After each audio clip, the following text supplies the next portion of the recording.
दोस्तों अचानक से इस बात की चर्चा होने लगी कि जैसे अमेरिका अपने तानाशाही रूप दिखा रहा है और इस बीच में भारत को लेकर भी जिक्र हो रहा है। लेकिन सबसे ज़्यादा चर्चा इस बात को लेकर है कि चीन और अमेरिका के बीच और भारत की भी बात करें तो सालाना बजट कितना होगा, उसमें भी खासकर डिफेंस को लेकर।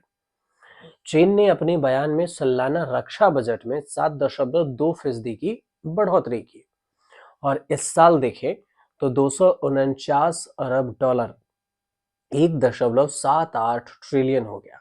यह भारत के 79 अरब डॉलर के सैन्य बजट के मुकाबले करीब 3 गुना ज्यादा है। मतलब भारतीय रक्षा बजट से 3 गुना ज्यादा जो रक्षा बजट है वो चीन का है।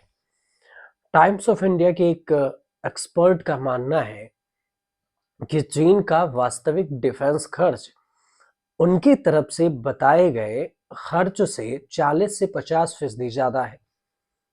अब चीन अपने खर्च को कम दिखाने के लिए अलग-अलग सेक्टर के तहत धन को आवंटित करता है। मतलब लोगों धन को बांटता है अलग-अलग सेक्टर में, रुपया कैश। अब चीन अमेरिका के बाद सेना पर सबसे ज्यादा खर्च करता है, दूसरे नंबर पर है।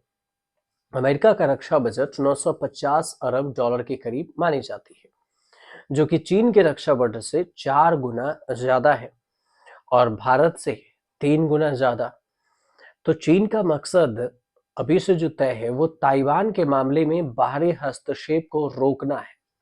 चीन वर्तमान में वैश्विक उथल पुथल के बीच में इंडो पैसिफिक और फिर उसके आसपास के इलाकों में विरोधियों से निपटने के लिए अपनी तीनों सेनाओं, जिसमें आर्मी, नेवी, एयरफोर्स, इसके अलावा न्यूक्लियर, स्पेस और साइबर, इन सारे क्षेत्रों को अपनी क्षमताओं से बढ़ा रहा है। इससे क्या होगा कि चीन अपनी 20 लाख की संख्या वाले पीपल्स लिबरेशन आर्मी, जिसे पाल कहते हैं, पीएल, लगातार आधुनिकीकरण कर रहा है और उसकी ओर कदम उठा रहा है। उसका मकसद ये है कि ताइवान में किसी भी तीसरे पक्ष का हस्तक्षेप रोका जा सके और साउथ ईस्ट चीनी सागर में अपनी ताकत का प्रदर्शन भी किया जा सके। तो कुल मिलाकर चाइना अपनी रक्षा बजट को बढ़ा रहा है। भारत के सैन्य बजट का 75% सैलरी पेंशन पर खर्च होता है और फिलहाल देखें तो भारत का डिफेंस बजट का जीडीपी 1.9% है। एक्सपर्ट ये मानते हैं कि चीन और पाकिस्तान दोनों को एक साथ काउंटर करने के लिए इसे जीडीपी का कम से कम 2.5% होना चाहिए और भारत अपनी 14 लाख की सेना के सैलरी और पेंशन पर अपने डिफेंस बजट का 75% हिस्सा खर्च करता है। इससे उसके पास जो सैन्य आधुनिकीकरण के लिए सिर्फ 25% ही बच पाता है।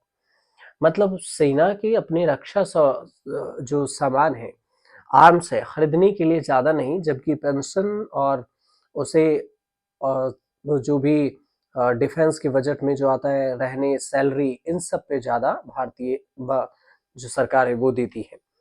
भारतीय वायुसेना के विमानों में देखें तो 12 स्क्वाड्रन की जरूरत होती है और इसके बजाय वायुसेना के पास अभी 31 स्क्वाड्रन है। इसमें भी सक्रिय जो एक्टिव स्क्वाड्रन है उसकी संख्या 29 ही है। मिग 29 बाइसन की 2 स्क्वाड्रन इसी साल रिटायर्ड भी हो जाएंगे। अब एक स्क्वाड्रन में 18 विमान होते हैं और इस हिसाब से देखिए तो वायुसेना के पास 234 विमानों की बड़ी कमी है।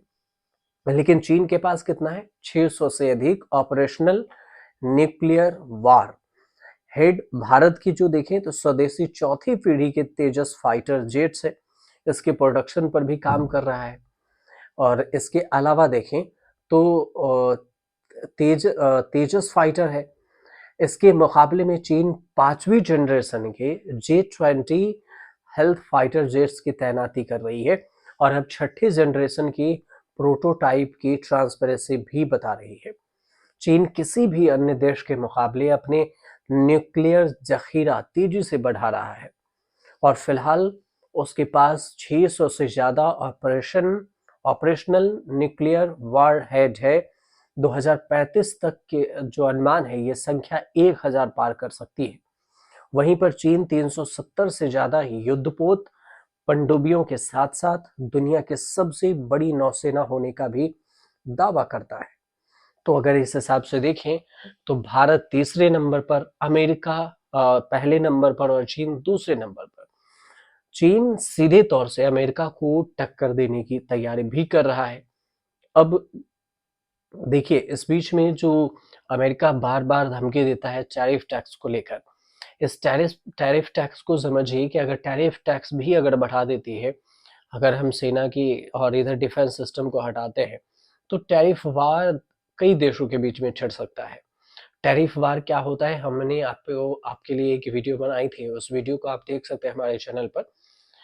तो टैरिफ वार को लेकर जो वार विवाद है, उसको लेकर ही ये सैन्य और डिफेंस की जो चर्चा है, वो तीनों देश के बारे में हमने आपको छोटी सी जानकारी दी। अगर आपको अच्छी लगी हो और सही जानकारी पहुंची हो तो हमारे चैनल को सब्सक्राइब कीजिएगा, शेयर कीजिएगा, कमेंट कीजिएगा।